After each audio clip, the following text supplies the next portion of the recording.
کبھی خدا کا غضب اس طرح بھڑکتا ہوا نظر نہیں آیا. ہاتھ پڑا حضور کی عزت پر. ابو لہب کا رب کریم نے جواب دیا تبت یدا ابی لہب وتب. ابو لہب کے دونوں ہاتھ ٹوٹ جائیں. میرے محبوب کی عزت پر اٹھتے ہیں, اس کے ہاتھ ٹوٹ جائیں. قربان جائیں, آپ نے اندازہ کیا اس محبوب کے ساتھ محبت کا عالم کیا ہے. جس طرح بلا تشبیہ و بلا مثال ماں کی مامتا کبھی برک اٹھتی ہے نا, اس کے بچے کو کوئی زخمی کر دے, بچے کو مار دے, اس بچے کی پٹائی کر رہا ہو, اوپر سے ماں دیکھ لے تو بے ساختہ بول اٹھتی ہے ظالم تیرے ہاتھ ٹوٹ جائیں جس نے میرے بچے پر ہاتھ اٹھائے. بلا تشبیہ و بلا مثال وہ تو مامتا کی محبت ہے. ارے کروڑوں اربیں مامتائیں مل جائیں تو اس محبت کا ایک ذرہ بھی نہیں بن سکتی جو محبت اللہ جل مجدہ کو اپنے محبوب کے ساتھ. اس کے ہاتھ اٹھے, فرمایا تبت یدا ابی لہب وتب. دونوں ہاتھ ٹوٹ جائیں ابو لہب کے, تباہ و برباد ہو جائے. جو ہاتھ میرے محبوب پر اٹھے وہ کٹ جائیں. اللہ کا کہنا اور منشا کیا ہے؟ اللہ کا منشا کیا ہے؟ جو ہاتھ میرے محبوب پر اٹھے وہ کٹ جائیں, اور جو زبان میرے محبوب پر کھلے وہ کٹ جائے. یہ منشا الہی ہے, قرآن یہ چاہتا ہے. اس لیے رب ذوالجلال کسی جہت سے آپ اپنے محبوب کے گستاخ کو گوارا نہیں فرماتے. قرآن مجید نے کہا ان الذین یؤذون اللہ ورسولہ لعنہم اللہ فی الدنیا والآخرہ وأعد لهم عذابا مہینا. کہ جو لوگ اللہ اور اس کے رسول کو اذیت دیتے ہیں, تکلیف دیتے ہیں, اللہ کی طرف سے ان پر دنیا میں بھی لعنت ہے, ان پر آخرت میں بھی لعنت ہے. اور دنیا و آخرت کی لعنت کے بعد پھر فرمایا ان پر آخرت کے لیے ایک عجیب اہانت والا, ذلیل اور رسوا کر دینے والا عذاب تیار کر رکھا ہے. یہ تو ہیں وہ لوگ جو گستاخان رسول ہیں. اللہ کو تو اذیت نہیں دی جا سکتی نا, اللہ تو اذیت سے پاک. ائمہ کہتے ہیں کہ حضور کو اذیت دینا ہی اللہ کو اذیت دینا ہے, حضور کو تکلیف دینا ہی اللہ کو تکلیف دینا ہے, اور حضور کی گستاخی کرنا حقیقت میں اللہ کی گستاخی کرنا. فرمایا جو میرے محبوب سے گستاخی کے ساتھ پیش آنے والے ہیں, میرے محبوب کو رنج دینے والے, ان پر میری طرف سے دنیا میں بھی لعنت, آخرت میں بھی لعنت, اور پھر لعنتوں کے علاوہ انتہائی ذلیل کر دینے والا عذاب.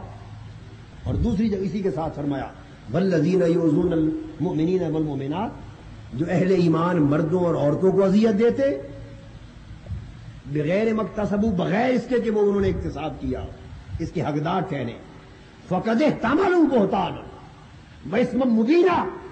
تو دیکھیے ذرا فرق, جو میرے محبوب کو تکلیف دے اس پر لعنت اور ذلیل کر دینے والا عذاب, اور جو اہل ایمان کو اذیت دے فرمایا اس نے بہت بڑی تہمت لگائی اور بہت بڑا گناہ کیا. ذرا دیکھیے نا غضب کے دونوں درجوں کا فرق دیکھیے, پھر ہم سمجھیں, کس خیال سے سمجھیں کہ حضور کے ادب کو عام بڑوں کا سا ادب سمجھ لیں اور حضور کی بے ادبی کو عام بڑوں کی سی بے ادبی سمجھ لیں. نہ, اللہ پاک فرق ایک ہی آیت میں فرق فرما رہا ہے. اپنے محبوب کا ذکر اپنے کھاتے میں ڈالا اور ایمان والے مردوں اور عورتوں کا ذکر دوسرے کھاتے میں کیا. اللہ کی تقسیم ہے. فرمایا محبوب تو میرے کھاتے میں ہے, باقی سب ایمان والے دوسرے کھاتے میں.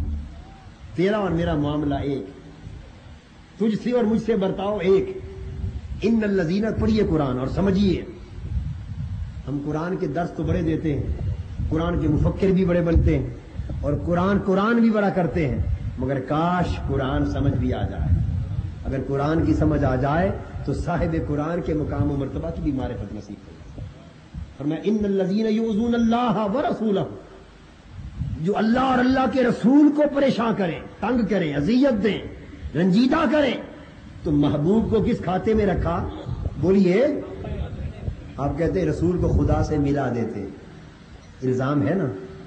بولیے بھائی, رسول کو خدا سے کون ملا دیتے ہیں اور یہاں کون ملا رہا ہے؟ بولیے اللہ ملا رہا. اگر آپ سے ہو سکے تو جدا کر دیں, ہمیں تو کوئی اعتراض نہیں. اگر ہو سکے تو قرآن ہے اور اللہ ملا رہا ہے, جدا کر دیں. ان الذین یؤذون اللہ ورسولہ. ائمہ تفسیر کہتے ہیں کہ اس قسم کی جتنی آیتیں آتی ہیں یہ واو عاطفہ مشرکہ ہوتی ہیں. جیسے اطیع اللہ و رسول وہ عاطفہ مشرکہ ہوتی ہے جو صرف اللہ اور اللہ کے رسول کے درمیان جائز ہے، باقی ہر ایک کے لیے ناجائز ہے۔ اللہ رسول کو وہ عاطفہ مشرکہ سے جمع کیا جا سکتا ہے، ملایا جا سکتا ہے، بس خدا رسول کی دو ذاتوں کو چھوڑ کر کسی اور کو اللہ سے نہیں۔ یہ تو علم اور تحقیق کی بات ہے۔ آپ الزام لگاتے رسول کو خدا سے ملا دیتے، اللہ فرما رہا ہے ان الذین یؤذون اللہ ورسولہ، جو رسول اور اللہ کو اذیت دیتے ہیں، تو فرمایا محبوب تو میرے کھاتے میں، اور میرے پیارے رب باقی ساری دنیا کس کھاتے میں؟ فرمایا محبوب ہم دو کھاتے بناتے ہیں، ہم دو کھاتے بناتے ہیں، ایک میں تو اور میں، تو ایک میں ساری دنیا، سب اہل ایمان۔ ایک کھاتے میں سارے مومن، مرد اور عورت سب مومن، ایک کھاتے میں فقط تو اور ایک کھاتے میں صرف ہم دونوں، تو مجھے دیکھ میں تجھے دیکھتا رہا، انہ هو السمیع البصیر، تو مجھے سن میں تمہیں سنوں، تو مجھے تک میں تمہیں تکوں، بس ایک کھاتے میں ہم صرف دونوں، کوئی تیسرا داخل نہ ہو، کوئی تیسرا داخل نہ ہو۔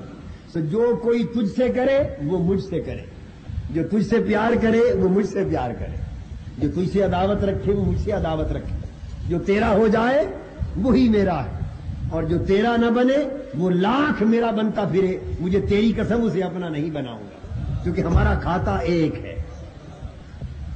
فرق یہ قائم ہے کہ وہ خالق ہے اور حضور بولیے، یہ فرق نہیں مٹ سکتا۔ اس فرق کو اگر کوئی مٹائے گا تو کافر ہو جائے گا۔ خالق اور مخلوق کے فرق کو اگر کوئی، اللہ اور رسول کے درمیان خالق اور مخلوق کے فرق کو اگر کوئی مٹائے گا تو کافر ہو جائے۔ یہ ایک مسئلہ ہے نا، تو میں چاہتا ہوں کہ یہ آدھا مسئلہ نہ یاد رہے، پورا مسئلہ یاد ہو، وہ بھی سن لیں۔ جس طرح اللہ اور اس کے رسول کے درمیان خالق و مخلوق کا فرق حق ہے، اور جو اسے مٹائے گا وہ کافر ہوگا، اسی طرح یہ بھی سن لیں کہ خالق اور مخلوق کے فرق کو چھوڑ کر جو کوئی اور فرق ڈالے گا وہ بھی کافر ہو جائے گا۔ خالق و مخلوق کے فرق کو چھوڑ کر جو کوئی اور فرق ڈالنے کی کوشش کرے گا اور حد بننے لگانا چاہے گا وہ بھی کافر ہو جائے گا۔ تو نہ خالق و مخلوق کا فرق مٹاؤ اور نہ اس فرق کے سوا کوئی اور فرق ڈالو، بس یہ عقیدہ رکھو، صرف یہ عقیدہ رکھو کہ تم ذات خدا سے نہ جدا ہو نہ خدا ہو، تم ذات خدا سے نہ جدا ہو نہ خدا ہو، اللہ ہی کو معلوم ہے کیا جانیے کیا ہو۔ تو فرمایا محبوب تیرا اور میرا ایک کھاتا، جو ہمیں رنجیدہ کرے اس پر لعنت، ذلت والا عذاب، اور باری تعالیٰ جو باقی اہل ایمان کو رنجیدہ کرے، فرمایا جو باقیوں کو کرے وہ بہت بڑی تہمت لگانے والا اور بہت بڑا گناہ کرنے والا۔ تو اوروں کے ساتھ وہی عمل ہو تو وہ تہمت اور گناہ ہے، ارے مصطفیٰ کے ساتھ عمل ہو تو خدا کی لعنت ہے اور ذلت والا عذاب ہے۔ تو جب اللہ پاک اس امتیاز کو یوں قائم فرما رہے ہیں تو ہم اپنے عقیدے میں اس امتیاز کو یوں قائم کیوں نہ کریں۔